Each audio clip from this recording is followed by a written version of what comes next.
Доброго времени суток, дорогие телезрители! В эфире на телеканале НВК «Саха» передача про авто 14, где мы обсуждаем темы и поднимаем вопросы, которые касаются правил дорожного движения. В студии работает Руслан Ачиров. В течение следующих 25 минут вас ждет много полезной и интересной информации. Итак, в сегодняшнем выпуске.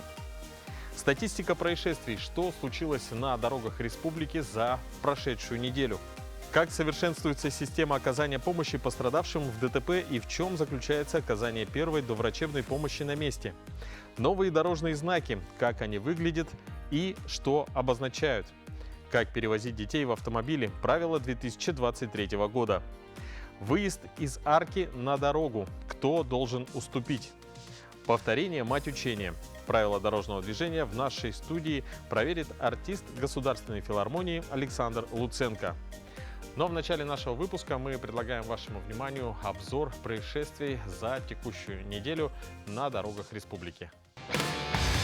На автомобильных дорогах республики с 5 по 11 июня зарегистрировано 21 дорожно-транспортное происшествие, где погибло 2 человека, травмировано 27, в том числе пострадало 6 несовершеннолетних. Так, 9 июня в Покровске 38-летний водитель, управляя автомобилем Toyota Mark II, не справившись с управлением, совершил съезд с проезжей части с последующим опрокидыванием. В результате происшествия водитель получил множественные травмы, был доставлен и госпитализирован в реанимационное отделение Хангаласского района. В ходе проверки было установлено, что водитель ехал один, без пассажиров, был пристегнут ремнем безопасности и был трезв. По факту данного ДТП проводится проверка. 8 июня 17-летний велосипедист, двигаясь по регулируемому пешеходному переходу на разрешающий сигнал светофора, при этом не спешившись, совершил столкновение с автомашиной Toyota Duna, который совершал левый поворот на разрешающий сигнал светофора. В результате дорожно-транспортного происшествия прибывшая бригада скорой медицинской помощи доставила несовершеннолетнего в больницу и был поставлен диагноз автотравма. Также 8 июня на регулируемом перекрестке улиц Пояркова, Петра Алексеева города Якутска водитель, управляя транспортным средством марки Toyota Succeed, совершил наезд на 15-летнего велосипедиста, переезжавшего вне пешеходного перехода, не спешившись на разрешающий сигнал светофора. В результате дорожно-транспортного происшествия, по предварительным данным, несовершеннолетний велосипедист травм не получил. По данным фактам проводится проверка. Госавтоинспекция призывает родителей внимательнее относиться к выбору места для прогулок своих детей. Прежде чем отпускать ребенка самостоятельно кататься на велосипеде или самокате, убедитесь, что он будет находиться в безопасном месте, а не на проезжей части. Постоянно напоминайте ребенку, что для пересечения проезжей части по пешеходному переходу необходимо спешиться с велосипеда или самоката. Убедиться в безопасности и только тогда переходить дорогу. Не менее важной для безопасности велосипедиста является специальная велоэкипировка. Это шлем, наколенники, налокотники. Данная экипировка существенно снизит получение возможных травм, в том числе при случайном падении. Кроме того, желательно, чтобы одежда у велосипедиста была ярких цветов и оснащена светоотражающими элементами. Не забывайте, что велосипед – это одно из самых неустойчивых и незащищенных транспортных средств. И даже незначительные столкновения могут повлечь очень серьезные последствия. А мы продолжаем. В прошлом году в России стали действовать обновленные правила перевозки детей. Теперь за оставление в автомобиле малолетних детей предусмотрена административная ответственность. Ранее это предписание в правилах дорожного движения отсутствовало. Рассмотрим нововведение подробнее, а также разберем, какие штрафы грозят за неправильную перевозку детей. Малышка Виктория Слепцова путешествует вместе с мамой с раннего детства и поэтому уже привыкла к своему отдельному месту. Сначала это была люлька, а относительно недавно у нее появилось настоящее детское кресло. Это кресло предназначено для детей весом до 32 килограмм. Ребенок, то есть, может до школьного возраста, практически, если ростом маленький, сидеть всегда в кресле и быть в безопасности. При выборе автокресла Виктория настоятельно рекомендует обратить внимание на наличие смягчающих накладок и на замки фиксации. Помимо того, что они должны надежно фиксировать, они не должны выступать наружу, быть как бы утопленными, чтобы ребенок о них не поранился. Устанавливается железными креплениями, специальными заводскими, здесь сзади к сиденью. И, конечно же, ремнем безопасности тоже обязательно. Как сказано в ПДД Российской Федерации, несовершеннолетнего можно перевозить как в легковом транспортном средстве, так и в кабине грузовой машины. Если человеку еще не исполнилось 12 лет, его нельзя сажать на заднее сиденье мотоцикла, нельзя транспортировать в кузове или в прицепе, а также категорически запрещено перевозить малолетних на руках, поскольку вес ребенка в момент столкновения увеличивается во много раз и удержать юного пассажира практически невозможно.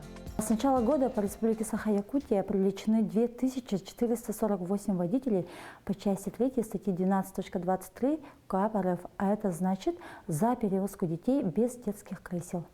За нарушение такого требования предусмотрена административная ответственность, штраф на водителя в размере 3000 рублей, на должностных лиц 25 тысяч и на юридических лиц 100 тысяч.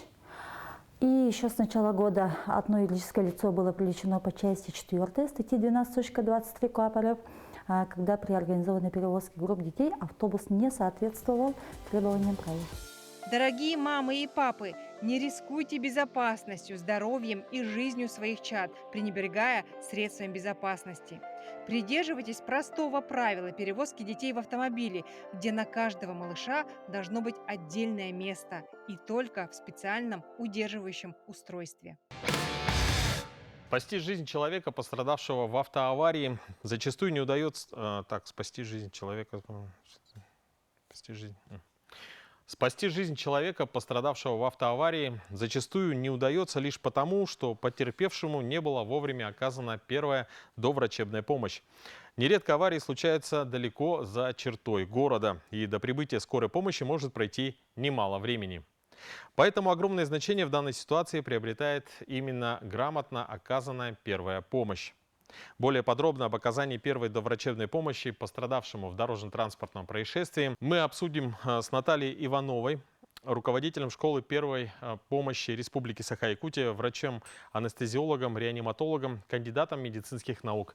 Наталья, здравствуйте. Добрый день. Что делать, если увидели автодорожную аварию? Обязаны ли мы оказывать помощь?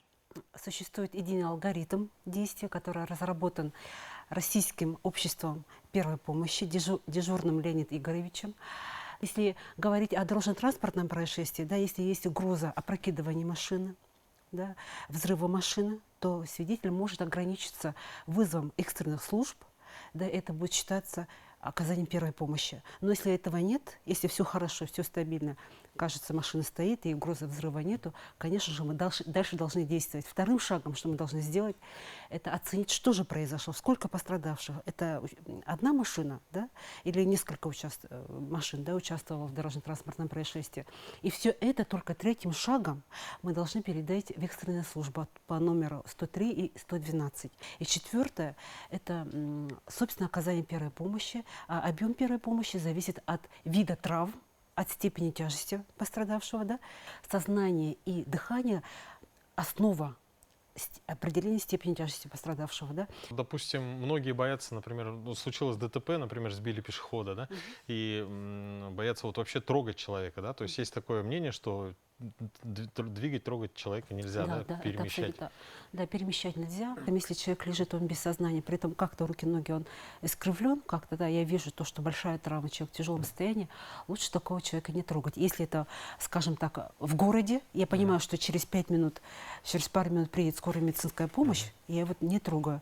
Но другое дело касается, если я понимаю, что до приезда скорой медицинской помощи это далеко, где-то в тайге, где-то в лесу, конечно же, я тогда должна уже более детально оценить и попытаться помочь этому человеку. А все-таки вот 2.15 или 3.30? Вот.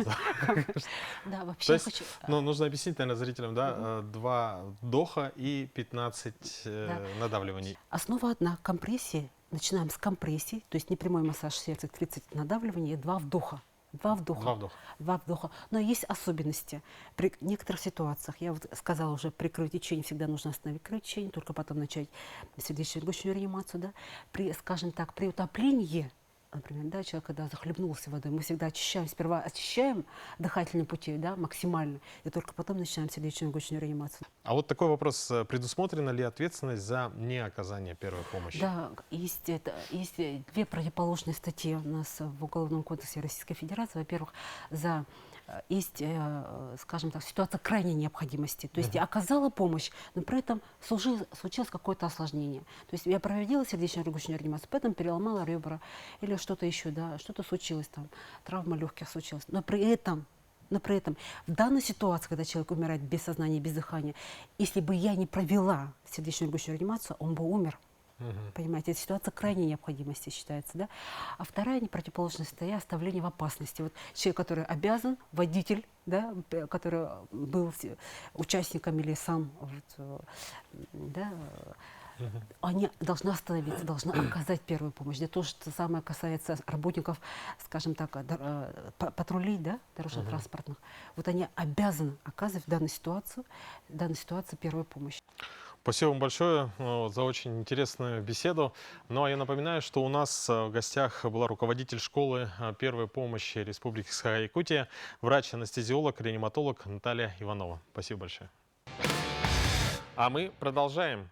С 1 марта 2023 года на российских автодорогах появились новые дорожные знаки. Они запрещают движение электросамокатов и автобусов, а также показывают места для подзарядки электроавтомобилей. Еще появились новые варианты знаков начала полосы. Они более информативны. Автомобилист заранее видит, что появившийся дополнительный ряд заканчивается обязательным поворотом или разворотом. Подробности в нашем видеоматериале. В основном будут внесены изменения по знакам парковка, 5.16, место остановки автобуса. Основными изменениями следует то, что будут удалены лишние таблички, это направление действия. К примеру, парковка слева либо справа будет действовать. И, кроме того, на знаке 5.16 будут указаны маршруты именно движения автобуса. Кроме того, стоит отметить, да, вот у нас знак 5.15.1, конец полосы движения. Если наглядно посмотреть, то есть тут будет изменение именно в стрелках. Стрелка понижена вниз, чтобы более-менее ориентировать водителя, то, что он должен уступать дорогу при перестроении. В том числе коснется знаков и парковки. То есть у нас в основном в городе обычно, да, ну, грубо говоря, П, да, знак 6.4. В обновленной версии будут уже применяться способ постановки, куда он будет действовать. Кроме того, с направлением часов времени на парковке, а также платная или бесплатная стоянка. Кроме того, в обновление войдут и внеуличные парковки, то есть обозначается, то есть будет в закрытом помещении. Также будет, мне кажется, вот тоже интересный очень факт, да, как за рубежом обычно у нас применяется движение направо, независимо от того, что запрещающий светофор горит или нет. Ну, в нашем регионе, скорее всего, данный метод не будет применяться. То есть знак «Уступи все» и можно направо. Нужно учитывать то, что данные дорожные знаки еще не регламентированы национальным стандартом ГОСТ 52-289 и не вступили в законную силу. Кроме того, стоит отметить то, что в городе Якутске у нас они еще не применяются, и будут ли они применены, это будет еще остается вопросом. А в нашей новой рубрике «На месте» мы поговорим о въезде и выезде из арки. Телезрители задали такой вопрос: кто кого должен пропустить при выезде из арки? И предложили такой пример. Одна машина проезжает арку и находится в метрах 10 от нее со стороны двора, а вторая въезжает с дороги. Кто должен уступить в этом случае? Давайте разберемся в нашем сюжете. Это типичная ситуация, когда один автомобиль выезжает из двора и проехал несколько метров, а второй повернул на прилегающую территорию. А сама дорога не позволяет разъехаться сразу двум автомобилям. Вот тут и начинаются самые жаркие споры и постоянные конфликты. В таких ситуациях автомашина, которая непосредственно выезжает со второстепенного, должен уступить. Но если автомашина находится непосредственно уже в арке, выезжает туда и пропускает поток транспортных средств, которые двигаются по главной дороге, тогда уже получается так, то, что водитель, который двигается по главной дороге, уже ему придется просто ему уступить, потому что заехать ему не предоставится возможным. Алексей Местников также напомнил о неписанных правилах, которых следует придерживаться. Перед тем, как заехать на прилегающую территорию, нужно выпустить абсолютно все автомобили, которые выезжают со двора. А если вы уже въехали во двор и перед вашим капотом оказалась другая машина, то назад должен сдавать именно тот, у которого есть больше всего возможностей для маневра. А еще в этой ситуации надо напомнить о пункте 8.3 правил дорожного движения «Выезд с прилегающей территории», когда необходимо уступить дорогу всем участникам дорожного движения вне зависимости от направления их движения. С удовольствием хочу приступить к любимой многими нашими телезрителями рубрике, где горожане проверяют свои знания правил дорожного движения. И наш тест по традиции состоит из 10 вопросов. И сегодня на них ответит артист Государственной филармонии Республики Саха-Якутия, ведущий Александр Луценко. Александр, здравствуйте. Здравствуйте. Александр, у нас традиционный вопрос ко всем нашим участникам. Какой ваш стаж вождения? 10 лет. 10 лет. 10 лет. В этом году нужно менять права. В этом году нужно менять права. Что, волнуетесь? Есть немного, да, есть немного. Итак, ну что, было 10 вопросов. Первый уже на экране. Внимание, можно ли вам за перекрестком въехать во двор? Варианты ответов: можно. Можно, если вы проживаете в этом доме. И третий вариант: нельзя. Мы сразу видим перекресток и обозначающий знак, да, движение вперед, если я не ошибаюсь, да, это движение вперед, которое стоит до перекрестка, это получается, она работает на этом перекрестке, а после перекрестка нету никаких знаков, значит, этот мотоциклист, это мотоциклист? Ага, неважно, ладно, мотоциклист может все что угодно сделать, и повернуть налево, направо, и во двор, так что давайте, да, можно. Вариант номер один можно. Да. Принято. Да. Второй вопрос. Чем необходимо руководствоваться, если нанесенные на проезжей части белые и оранжевые линии разметки противоречат друг другу? Варианты ответов: белыми линиями разметки, оранжевыми линиями разметки. Правила эту ситуацию не регламентируют. Ну, как я знаю, то, что белые, они постоянные, а если оранжевые линии, это, получается, временные. Может, там на дороге что-то произошло, может, какие-то ремонтные работы, и они временные окрашены. Лучше, наверное, да, разметки оранжевые линии, да? Вариант номер два. Да. Принято. Третий вопрос. Какой знак используется для обозначения транспортного средства при вынужденной остановке в местах, где с учетом условий видимости оно не может быть своевременно замечено другими водителями? Варианты ответов: А, второй вариант Б, третий вариант В. При вынужденной остановке. Представим такую ситуацию, едем мы по Вилюй, в сторону Горного Улуса, и у меня что-то случилось с моей машиной. Я останавливаюсь, там, конечно же, нету света, всяких фонарей, и получается, мне надо поставить знак аварийной остановки. Правильно? Правильно. Значит, это ответ А. Треугольник наш красненький, аварийный знак. То, Номер что я один. остановился. Да. Принято. Первый вариант. Следующий вопрос. Разрешается ли вам выполнить разворот с заездом во двор задним ходом? Варианты ответов: разрешается. Разрешается, если при этом не будут созданы помехи другим участникам движения. И третий вариант: запрещается. Или созданы помехи другим участникам движения. Ну, никаких же знаков нету. Да, давай, разрешается, да. Просто Это разрешается. да. Вариант номер один. Да. Принято. Следующий вопрос. Разрешено ли вам подъехать к месту своей работы, расположенному в зоне действия этих знаков? Варианты ответов: разрешено. Разрешено только в рабочие дни. Разрешено только в нерабочие дни. И четвертый вариант: запрещено. Просто разрешено, наверное. Вариант номер один. Да, не буду же я именно в рабочие дни заходить к себе в дом. Да, разрешено.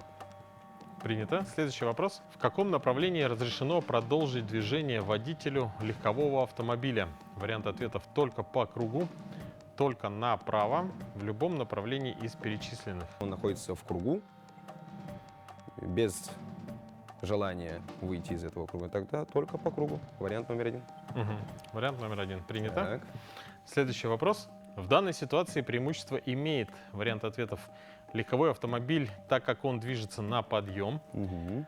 Грузовой автомобиль, так как он движется на спуск. И третий вариант – грузовой автомобиль, так как препятствие находится на полосе движения легкового автомобиля. Скорее всего, это легковой автомобиль, так как он движется на подъем. Вариант номер 1. Да. Принято. Следующий вопрос. Как вам следует поступить при повороте налево? Варианты ответов: остановиться у стоп-линии и дождаться сигнала регулировщика, разрешающего поворот. Второй вариант: выехав на перекресток, остановиться и дождаться сигнала регулировщика, разрешающего поворот. И третий вариант: повернуть, уступив дорогу встречному автомобилю. Он должен мне показать, я еду налево, он должен указать на меня и на левую сторону. И это будет для меня вперед. А в данный момент я что делаю? Я останавливаюсь, вот где разметка стоп-линия. Так. Это получается у нас какой ответ? дожидаться. Остановимся у стоп-линии, да, и дождаться сигнала регулировщика. Да, вот первый Вариант вариант номер мне 1. подходит. Мне подходит. Принято. Следующий вопрос. Разрешено ли обучать вождению на этой дороге? Вариант ответов: запрещено. Разрешено только при движении по крайней правой полосе проезжей части. И третий вариант: разрешено. Ну, точно это не запрещено. И вот это меня смущает. Вот второй. Наверное, давайте разрешено. Просто разрешено. Мне Вариант кажется, номер да. 3. Да, автострада, пускай учится. Молодец. Принято. Хорошо едет. Последний вопрос. Так. Можно ли использовать в светлое время суток противотуманные фары вместо ближнего света фар? Варианты ответов: можно. Второй вариант: можно, кроме случаев движения в тоннелях и в условиях недостаточной видимости. И третий вариант: нельзя. В туннелях и в условиях... Да, ну, если чисто логически подумать, темно. В темное место заехали, конечно, нужно будет включить фары. Хотя бы ближнего света, да. Так что давайте... Второй вариант. Можно, кроме случаев движения в тоннелях и в условиях недостаточной видимости. Вариант Ответ номер да. 2. Итак, ну что, друзья, Александр ответил на все 10 вопросов, а насколько правильно и, соответственно, результаты его ответов проверит преподаватель учебного центра «Фаворит» Наталья Ленских. Здравствуйте, уважаемые телезрители. Здравствуйте, Александр. Здравствуйте. Александр, вы ответили на 10 экзаменационных вопросов. И первый вопрос был: можно ли вам за перекрестком въехать во двор? Вы абсолютно верно рассуждали. Этот знак действительно распространяется только на перекресток, перед которым он установлен. Да, можно. Это был правильный ответ.